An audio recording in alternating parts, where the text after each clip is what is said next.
Hello fellow traders, check this out.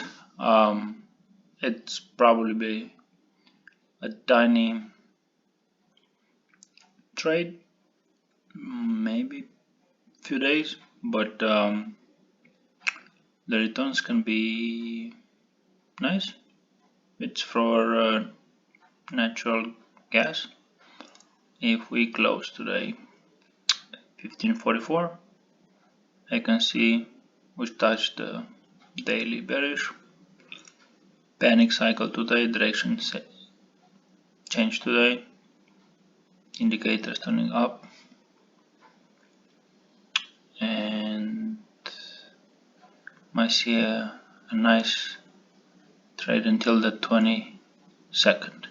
At least that's what the array says.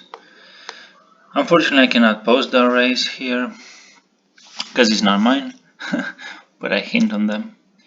So I do post it on the private Substack channel I do because it's limited and not a lot of people have access to it.